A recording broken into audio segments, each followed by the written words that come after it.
Today the first lecture, the second is on Friday, not tomorrow, on Friday 9:30. And I will start with page 2. Maybe you have the paper with page 2. Hegel taught out loud in front of his audience. Hegel as a professor in Berlin. Hegel has had an illustrious audience. In addition to full-time students, there were those with an interest in philosophy who came by with varying regularity. His lectures were one of the most fascinating intellectual events of the decade of 10 years. Hegel effectively had many scholars in Berlin.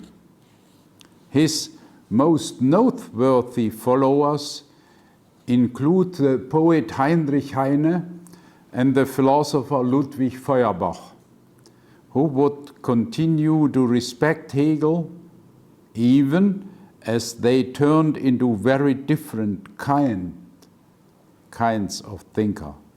Feuerbach took 6 of Hegel's courses in 4 semesters. 6 courses in 4 semesters.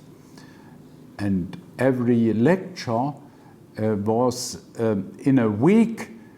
In a week were 5 lectures. Every day Hegel gave lecture. Every day, not week by week, day by day. His audience members came from many countries: France, the Netherlands, Switzerland, Russia, Poland, Denmark, Greece, and more. The testimonies of his audience members are consistent.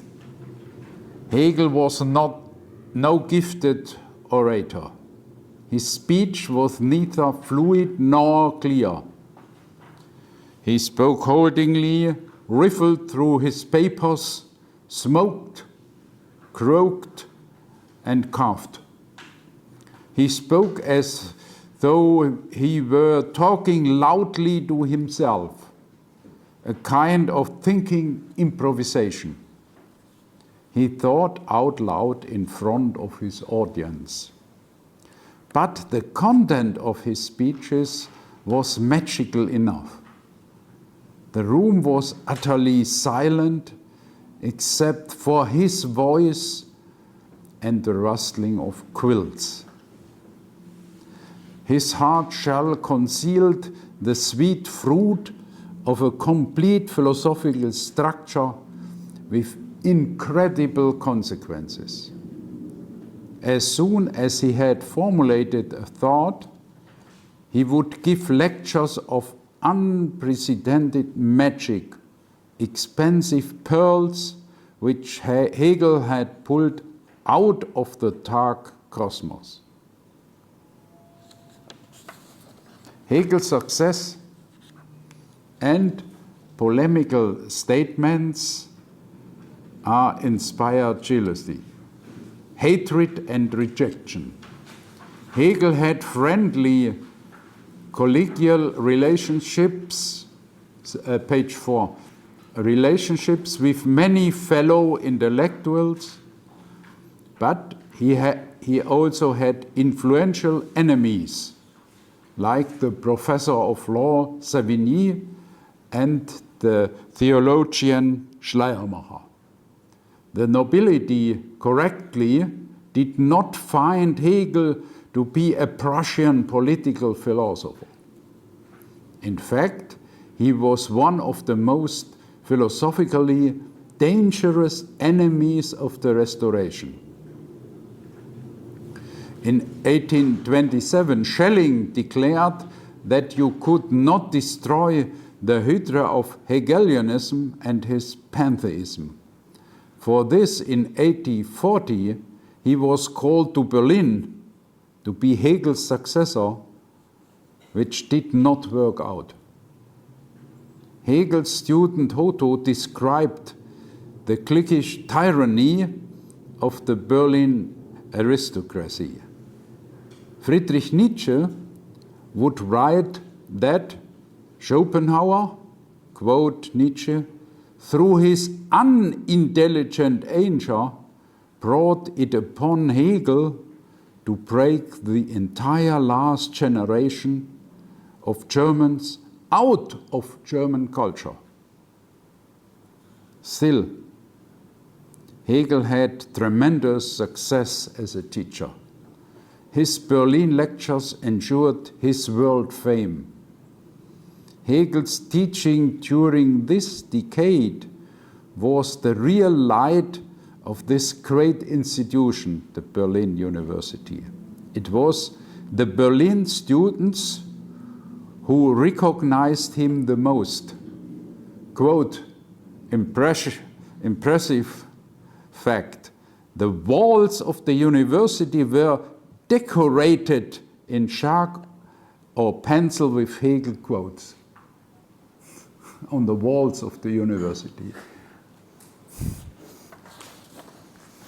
Hegel based his philosophy of nature and philosophy of spirit on science of logic. I gave 2 lectures to this, and concerned the natural and the spirit universes respectively. The ideas self-judgment determines nature and spirit as manifestations of self-knowing reason. It divides itself into nature and spirit, or if you want to translate spirit with culture is also okay.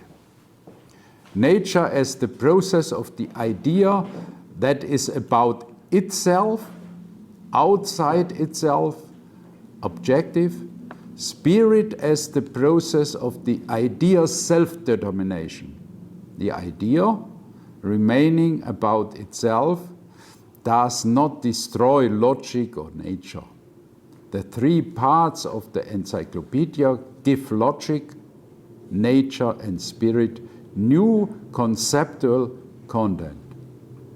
This is the true of all philosophical sciences, including natural philosophy or philosophy of nature, although, like the philosophy of spirit, his thoughts on it only exists in the encyclopedia and his lecture notes, the extra notes in the lecture. I go to page 6. Hegel teach 2 courses a semester, then 1-hour lectures a week, generally. He had taught science of logic every summer and philosophy of right 8 times. You know, it was called objective spirit, a topic also treated in the philosophy of world history. He crammed the whole encyclopedia into 1 course only twice, at the beginning of career, 1818-19, and when the new version came out 10 years later. In 1822, Hegel said he was dissatisfied with the Heidelberg version, which very much needed to be reworked. Hegelian philosophy elicited huge fascination, especially in the late 20s in Berlin. It was the last of its kind in Germany. I will go to the 7 to page 7, philosophy of spirit. The thinking of spirit, the most concrete form of the idea, gives reason the highest knowledge of itself. Hegel used the word spirit in a new way. It is the concept's absolute negativity as identity with itself. The ideas return to being external to itself. Sublating externality, the idea being about itself, the identity now of subjectivity and objectivity. This is the highest level of thinking self-relation or freedom. His first formation produced spirit, which is activity being at work to his own self-understanding, his self-knowledge as his self-liberation. The path of spirit goes from sensory self-viewing to self-awareness, to self-imagination, to self-determination in the world, absolute intuition and imagination in art and religion, and then the conceptual self-relation to be found in philosophy, the full self-reference in the thought of thinking. The object and soul of philosophy are concept and freedom. Both categories define themselves when they distance themselves from tradition. Distance themselves from tradition. As the logic says, the concept must fulfill the unity of universality, particularity, and singularity. The concept is in its original element, and the status of the concept, not general imagination or formal predication and functions. The chapter on spirit forces the thought of the concepts to togetherness moved by the object and of the object moved by thought. Geist is once, in Hegel, nature becoming the world of spirit and the world becoming independent nature.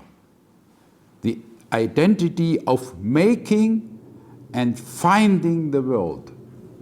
This is spirit, of making and finding the world together.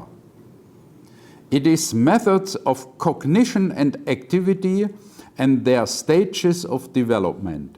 Methods of activity are sensory cognition, the state of the soul, physical composition, epistemic wealth, as well as intuition and imagination.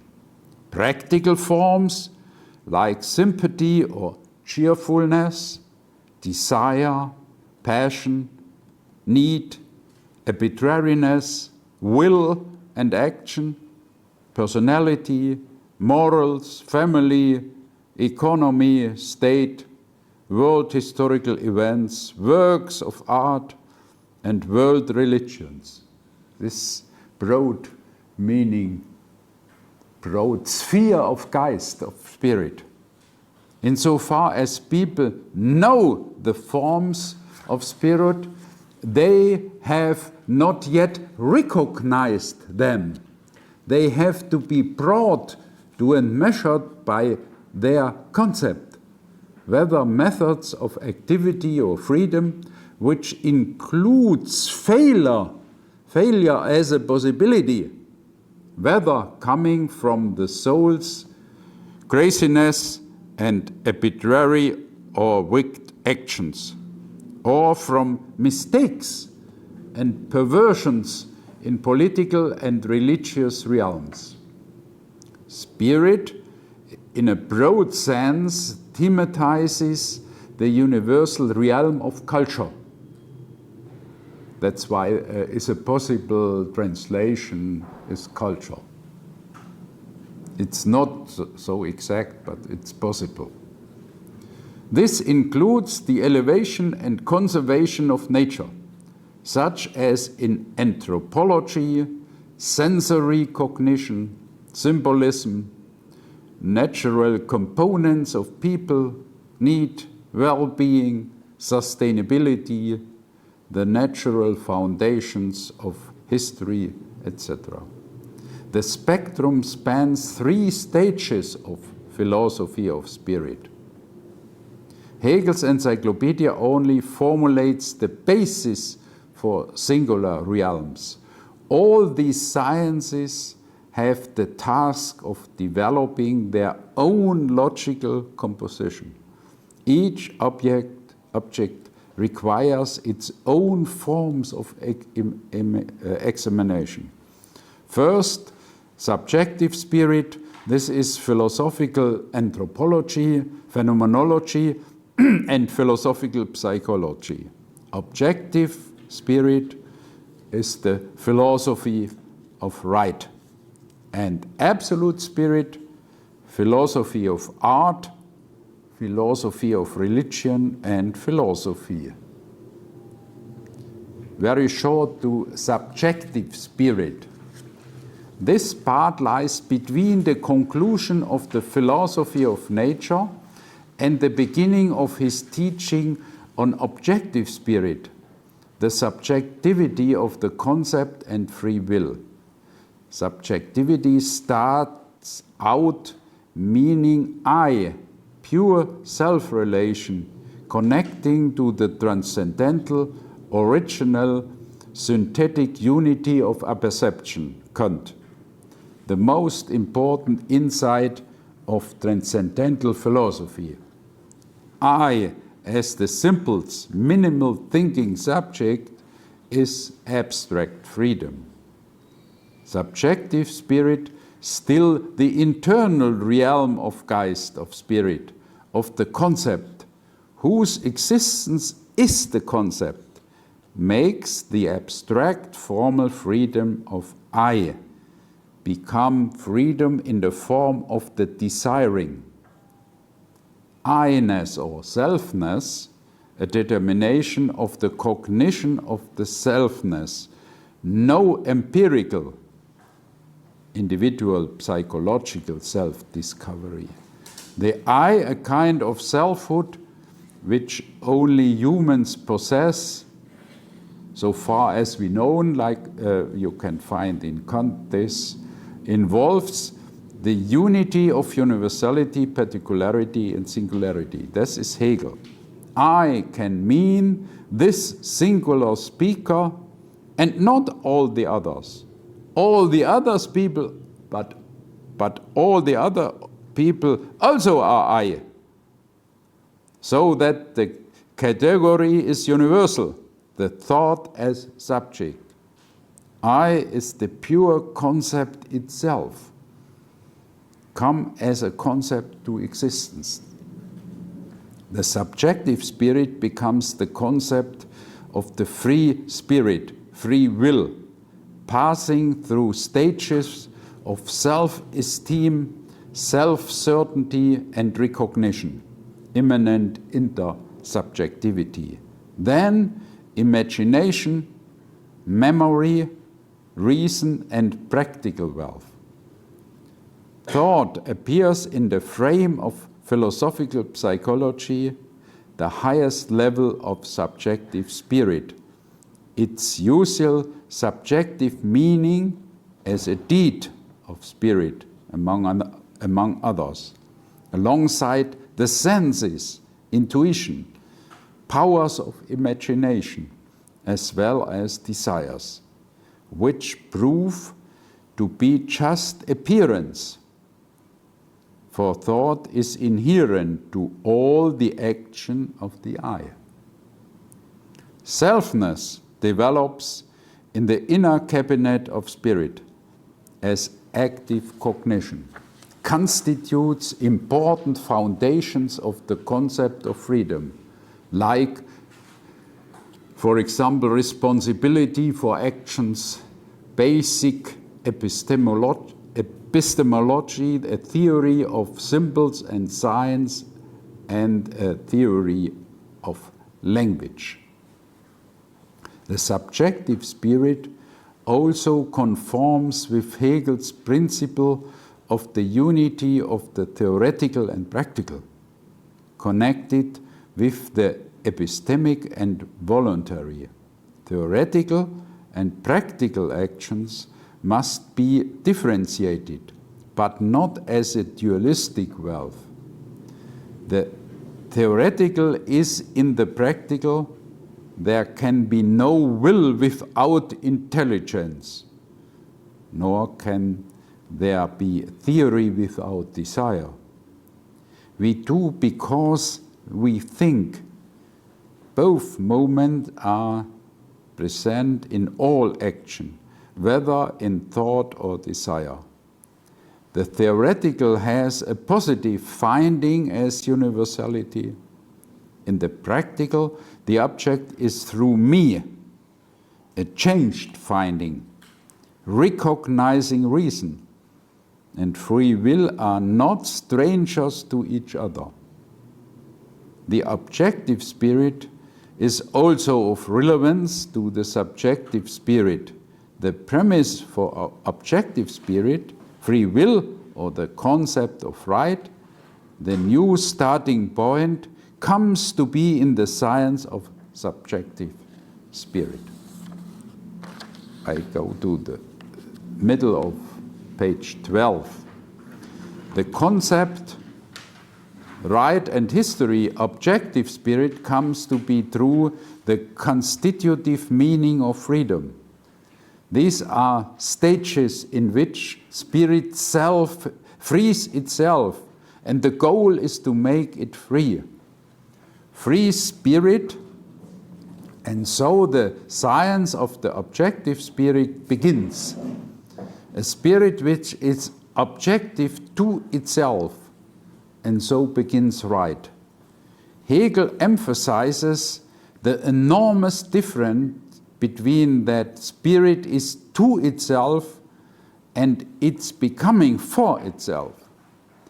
This anticipates the concept of the spirit of the world.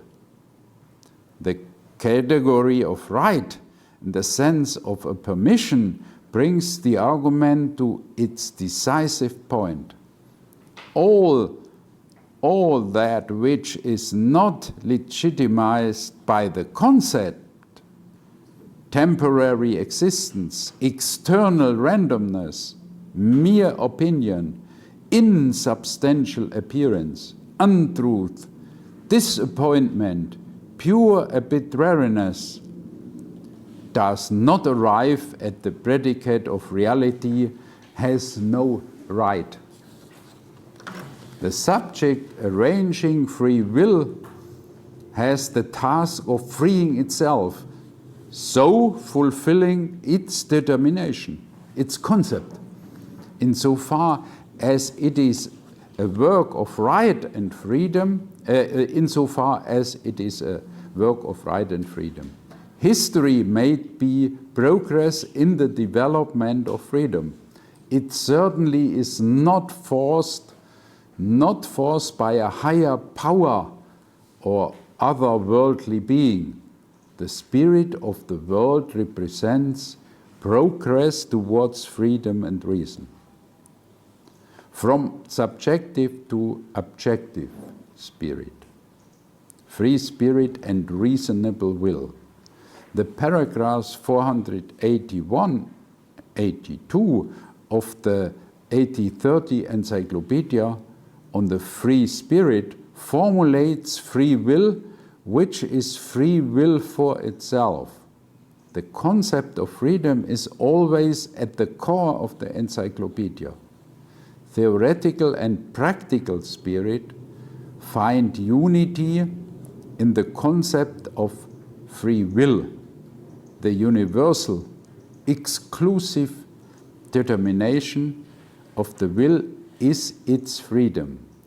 The reasonable will, or in Hegel's, in other words from Hegel, the free intelligence, self-relation, establishes itself as spirit, which knows itself to be free, and is its own object.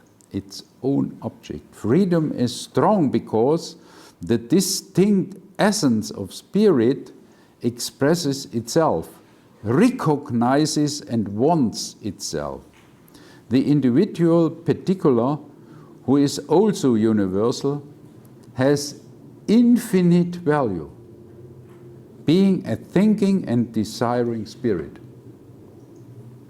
The subjective spirit brings about the concept of free will, the idea of right, the core of freedom. in this sphere.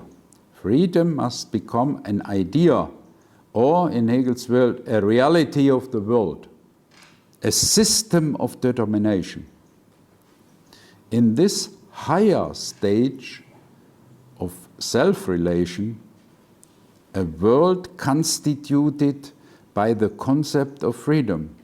People can be about themselves, connect with themselves. To put the concept and reality of freedom together is the work of objective spirit. The objective spirit, or philosophy of right, only a short chapter. Why? 5 years ago I gave here lectures on the philosophy of right. That's why I examine this part of the Hegel system only shortly today. This part of Hegel's system structure in the encyclopedia is shorter than other parts, because the philosophy of right is published as extra treatise. The first and second editions of the encyclopedia explain objective spirit differently in their chapters on ethical life. In the first encyclopedia, civil society and state are not yet ethical stages. The second and third editions differentiated between them, as philosophy of right did. You know, you can see here Hegel's work in progress. This new conception in the last encyclopedia. Otherwise, there are only small corrections on themes like the correlative relationship between right and duty in the practical world, and justice, a category in Hegel's philosophy of right, like education.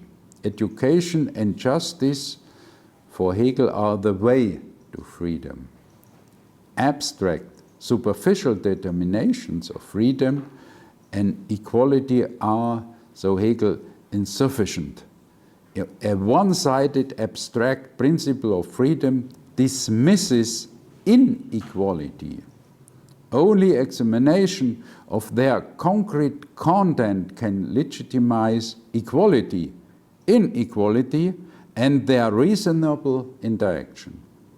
Justice is a many-sided principle. The lecture notes from the philosophy of right add to objective spirit, detailing civil society, especially the gap between rich and poor. This is for Hegel the main important problem of modernity, the gap, the rising gap between rich and poor. Wealthy, rebel mentality, corporations as communities, and literary text and mythology. The philosophy of world history, lectures part of this philosophy of right. Hegel held 5 times these lectures every other year starting from 1822. Explain the issues of practical philosophy. And I will come to this part now as a part of Hegel's practical philosophy, the philosophy of world history.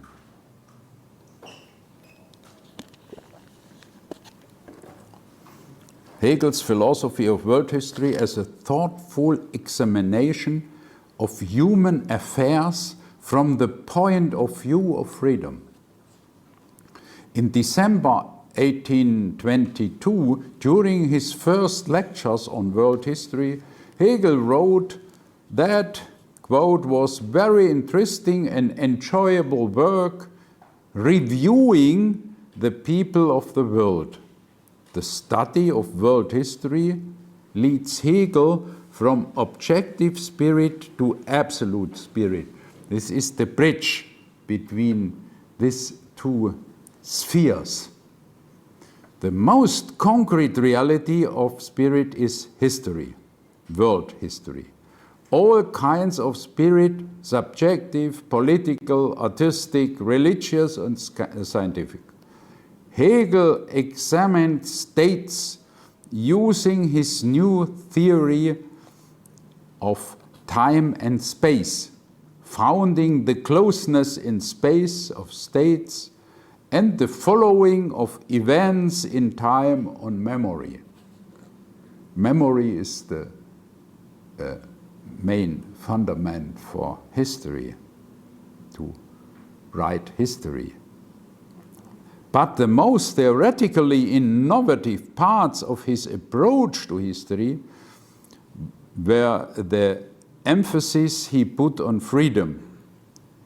The beginning of world history, the Oriental world, and his provocative theory of the end of history.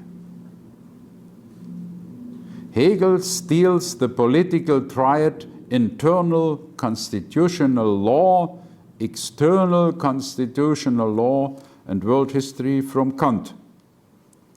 His understanding of world history was Kantian in principle, since he viewed it from the point of view of the idea of the state. From the idea of the state.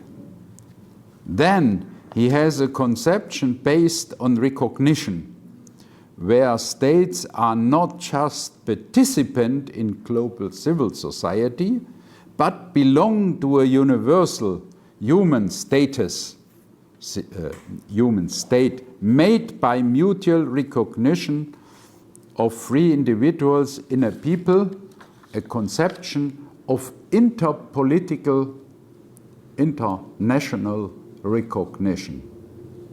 At the core is the difference between formal, abstract recognition and substantial recognition of content, and the difference between the interpolitical right and global political right.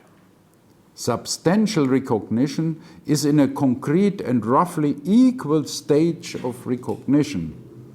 He emphasizes acceptance and basic principles of the human, as well as respect and the cultural individualities of others, as a universalistic minimal consensus.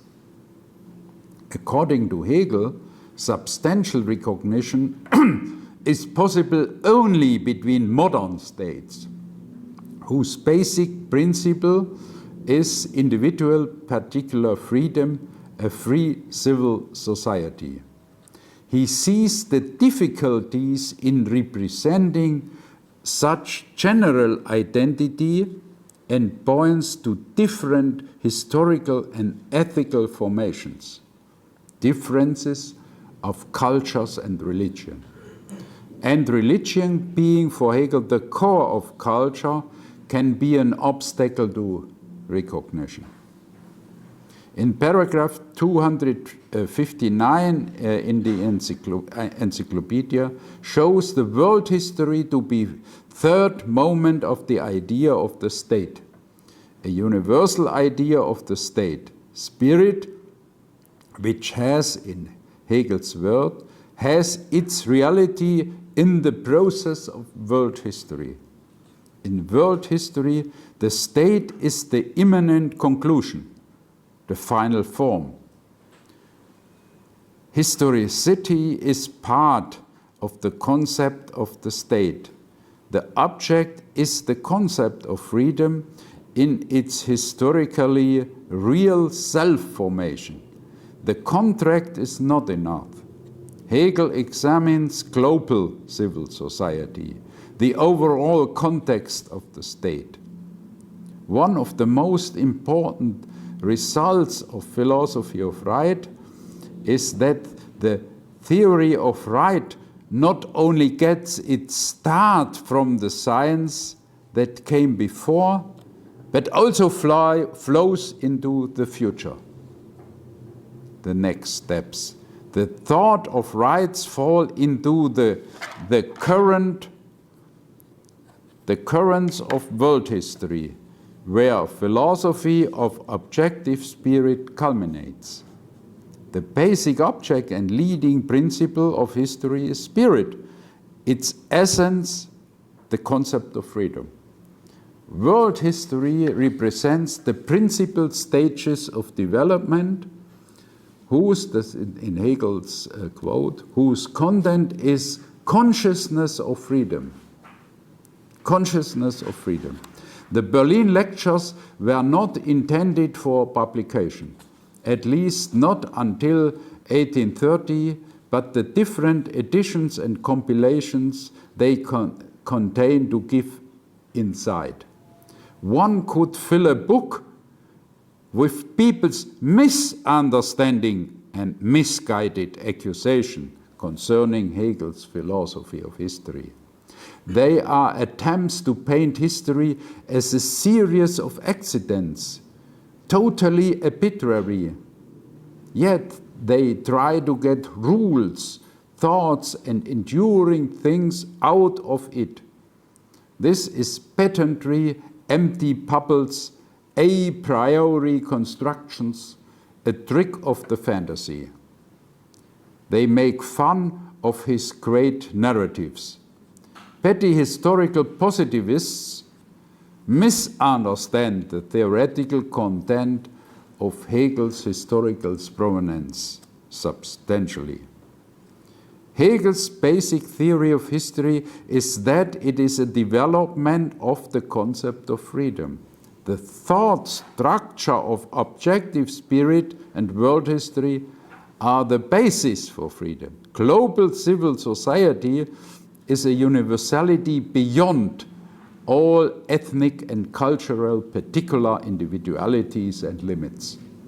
Hegel has three conclusions, such that he is not one-sided, not letting either particularity or universality rule, neither empty cosmopolitanism nor cultural and ethnic relativism, especially nationalism as the domination of the particular or individual. The great drama of humanity, so Hegel, plays out on the diverse stages of the world. One actor in many subjects and roles, one species of human. This unity within diversity expresses the spirit of the world spirit. One ought to be cautious before one substantializes Hegel's spirit as comical or divine, hopping from one country to the next over the course of world history. The spirit of the world has no unreasonable necessity to which states must submit themselves.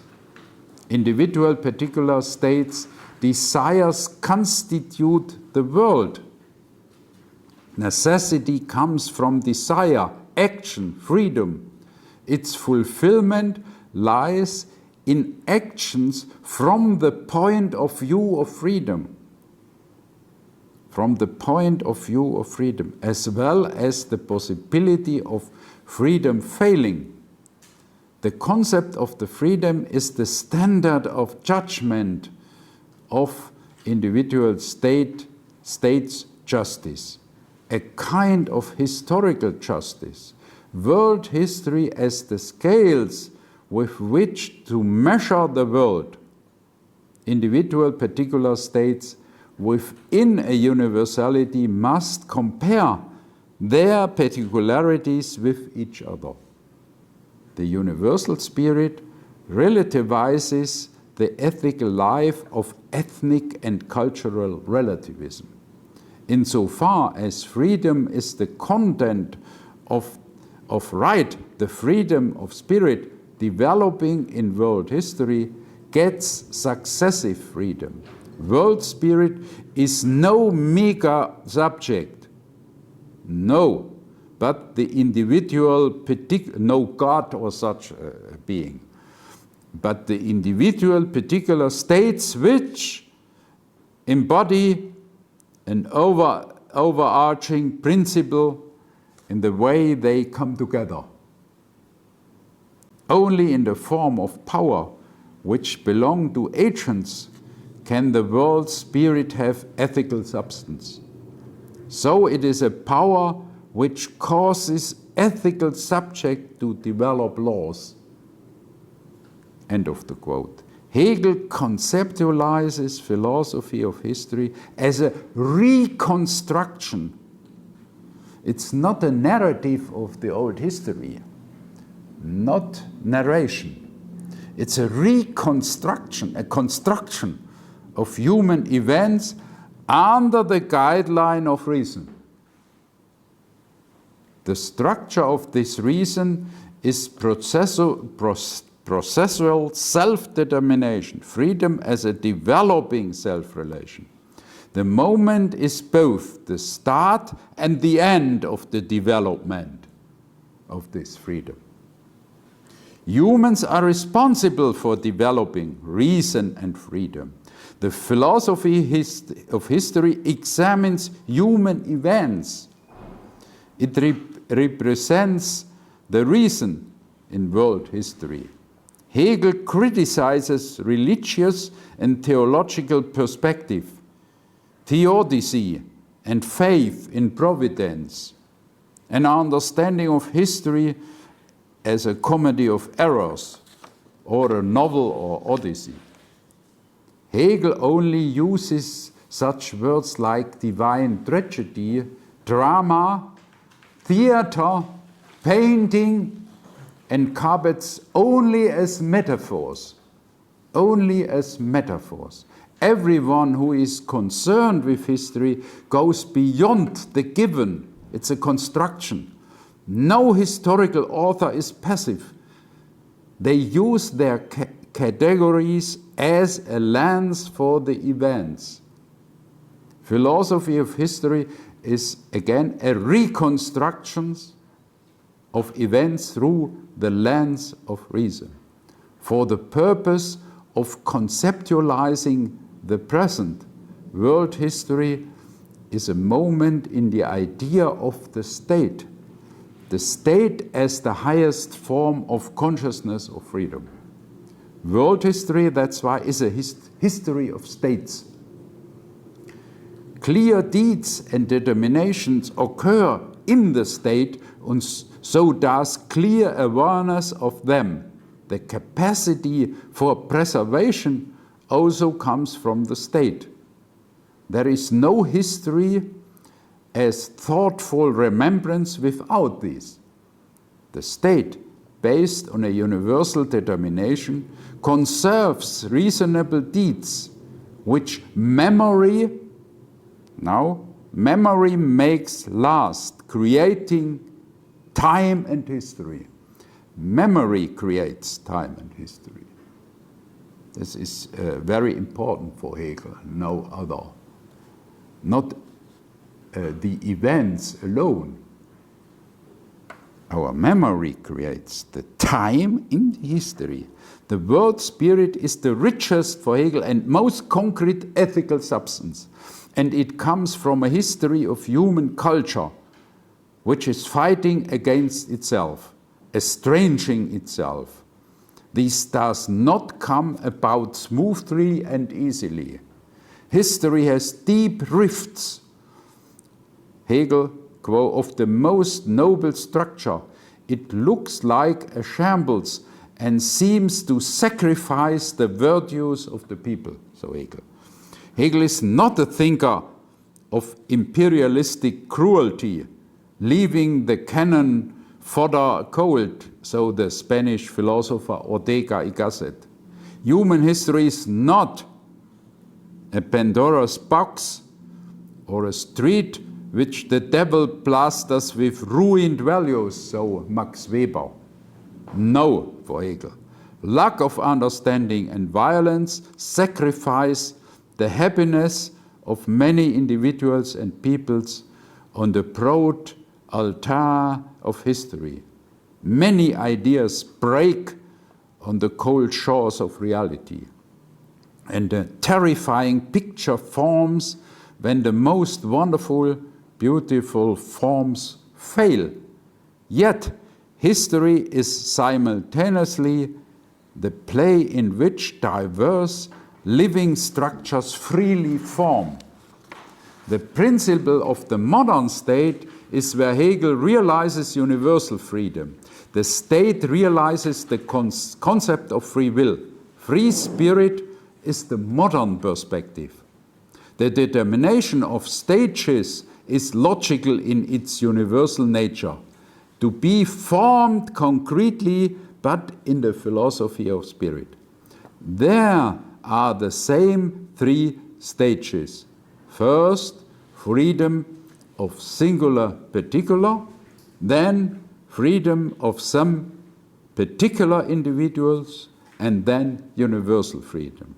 Or first, sinking spirit in nature. Second, spirit is partially and individual aware of its freedom. And third, going from this individual particular freedom to pure universality of freedom.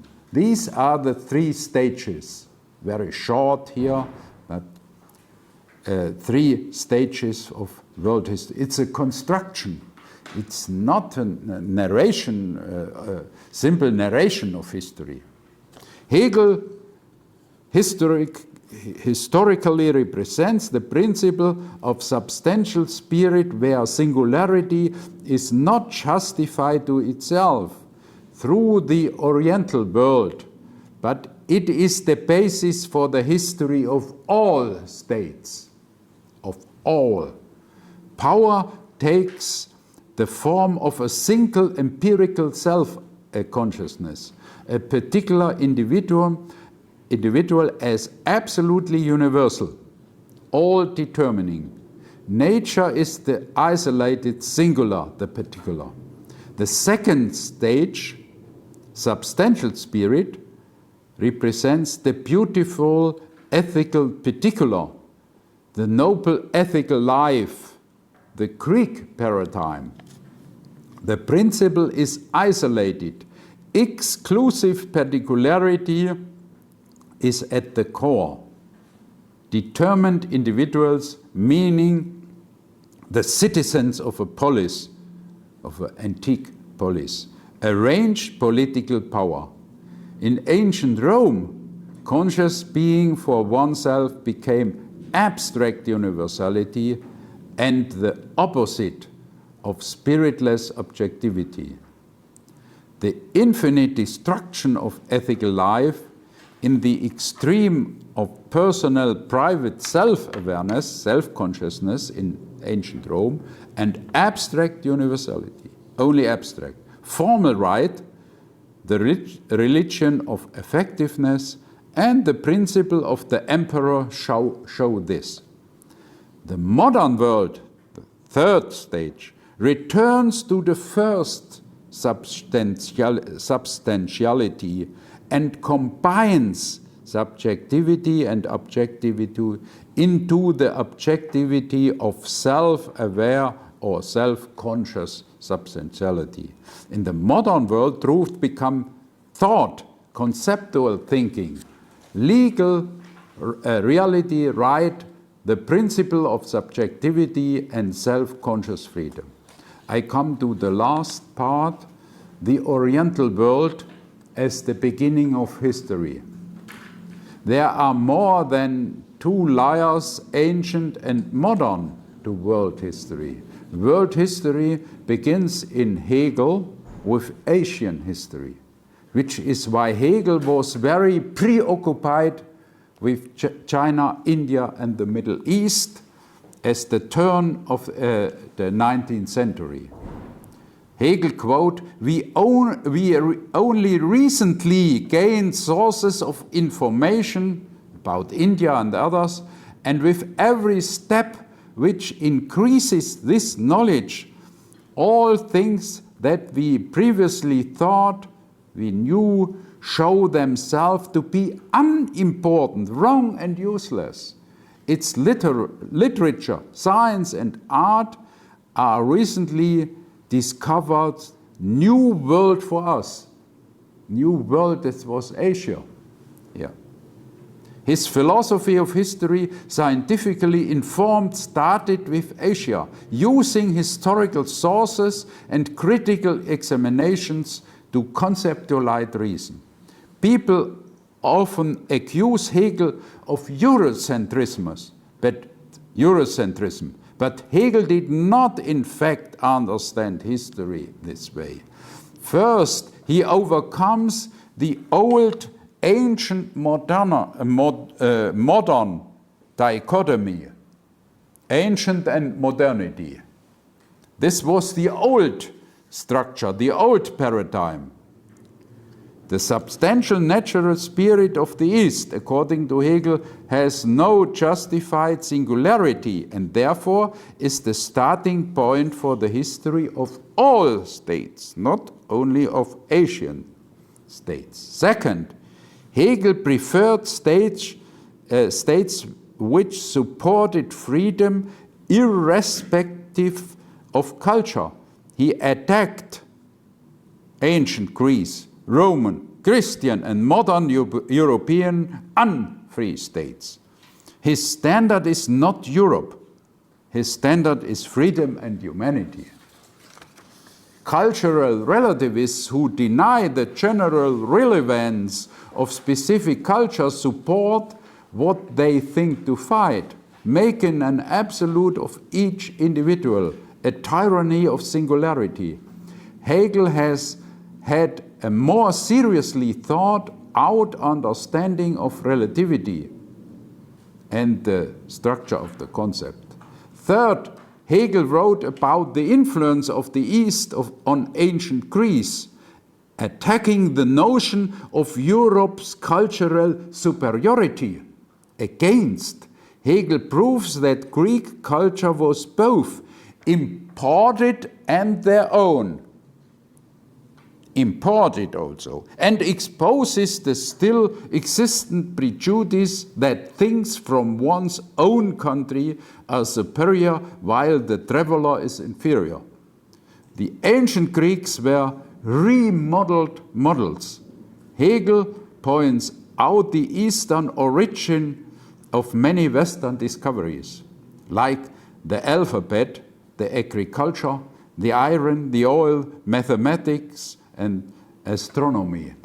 All this came from Asia. Hegel knew the Pyrrhonic skepticism.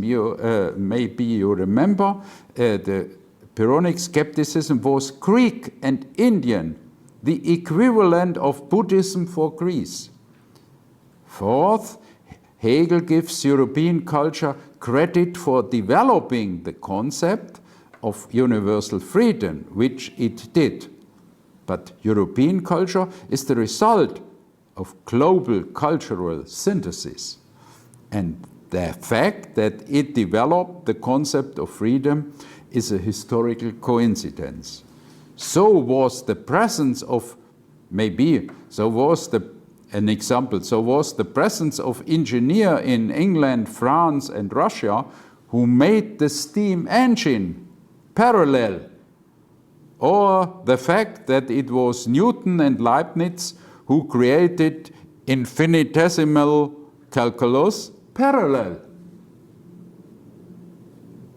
The spirit of the modern world is not particularly at home in Europe, since globalization, makes these developments travel beyond the place where they were first invented. Fifth, Hegel did important academic work on Middle Eastern and East Asian studies and integrated this knowledge into his essays on history, aesthetics, and religion, into his lectures on philosophy of history, and into the encyclopedia sections on philosophy. I will give only some examples for this. He was in touch with experts in the field ever since, as a young man, he read Les Ruines in French by Constantin François Volney, one of the people who invented East Asia studies as a subject in the West. Hegel met one of the most important sinologists of his time, one expert for China, the French Professor Abel Rémusat in Paris. Hegel also urged Friedrich Rückert. This was an expert in Oriental literature and the first professor for this field in Germany, to write a poetic reworking of the Shi King, which first appeared after Hegel's death. He surely also knew Julius Mohl's translation of the same collection. Hegel annotated the French edition of Chinese novels. Sorry, my Chinese is not so good. Yu Jiaoli, a novel, and Hao Qi Xuan. Maybe you know these novels. Ja, sagen Sie es auf Chinesisch. Likewise, a Chinese novel translated into French. Rückert also translated the Asian poet Rumi, the Maqamat al-Hariri, episodes of the Indian Mahabharata, and parts of the Quran. Hegel cited the British Indologist Charles Wilkins, William Jones, and Thomas Colebrook. The last wrote on the Vedas, as sacred writings of the Hindus. He was especially close with Franz Popp, a professor of Sanskrit at Berlin. Popp was one of the founders of comparative literature, of this academic field, a discipline, and taught Friedrich Schlegel and Wilhelm von Humboldt Sanskrit. Popp published excerpts of the Ramayana, Indian Ramayana, which Hegel read in English. Hegel was in touch with Popp's students, the Sanskrit expert Rosen, who came to Hegel's encyclopedia lectures and would later be a professor at London University.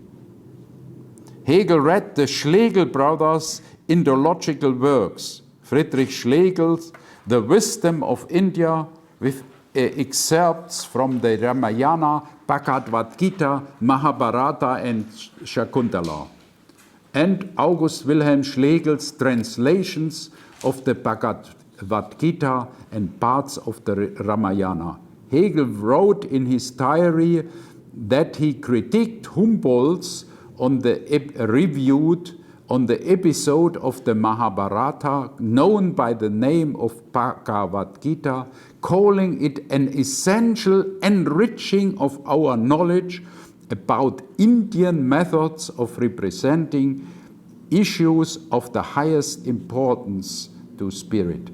It had a rare combination of understanding of the original language, knowledge of philosophy, India, and level-headedness. Hegel's sources on the Middle East were Rückert, Anquetil, the French Anquetil Duperon, the first translator of the Zend-Avesta, the Persian papers. Wilken, who specialized in Arabian and Persian history, and Kreutzer, who set the standard where ancient mythology was concerned. Hegel read the works of Champollion, who read hieroglyphs, Herder and James Mill's studies on Indian history. That sums up Hegel's bridge, East-West bridge. On one of his lecture notes explains that the Oriental spirit is determined by substantiality and European spirit by reflective subjectivity, and we have to combine the two sides. The last part, the end of history, very short, 5 minutes. The end goal of history is universal freedom, everyone's freedom, so Hegel. The modern world is in this way the end of history. This is a provocative thesis.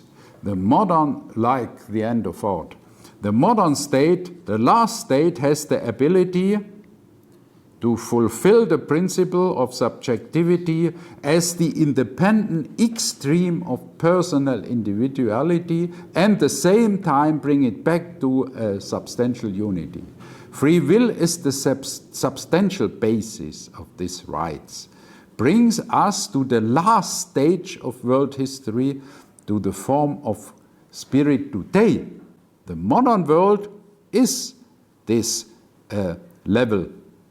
It is not, however, therefore a utopian moratorium, like the German Marxist Ernst Bloch said, or the denial of the future, like the Spanish philosopher Ortega y Gasset, any more than it leads to new stages. There is no higher stage than modern. Hegel's concept of history shows a concept with a layered construction. The final layer of world history is universal consciousness of freedom. And the finite process ends. People have, quote Hegel, to form themselves. History comes before freedom.